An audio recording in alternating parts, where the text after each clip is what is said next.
नंदू जीवन कैसे शर्मात देख सका था।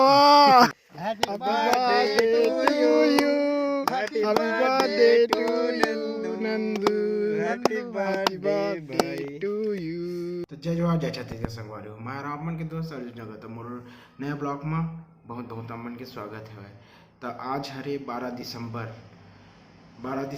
दिन आज कौन सा है? सोमवार दिन, आज सोमवार है।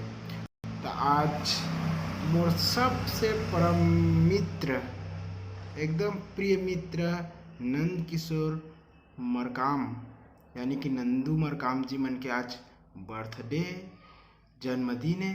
तो सबसे पहली तो मतलब जन्मदिन के बहुत बहुत शुभकामनाएं, गाड़ा गाड़ा बधाई दे। वैसे तो नंदू जी मतलब हमारे गांव के सुपरस्टार माने जाते हैं, काबर कि ओमन टिकटॉक के ज़माना में बहुत बड़े थी, मतलब स्टार रही से हुआ। ओमन के हज़ारों में फॉलोअर्स रही से कि देवा। जब से टिकटॉक ख़त्म हुई तब से मतलब ओमन कोई अभी सोशल वर्क में नहीं है कि देवा। तो हाँ, इंस्टाग्राम चलाते हैं ओमन। इंस्टाग्राम में है अपन डिस्क्रिप्शन में डाल दो लिंक ला, ओमन ला जाके प्लीज़ फॉलो भी कर दिया नंद किशोर मरकाम जी मन ला।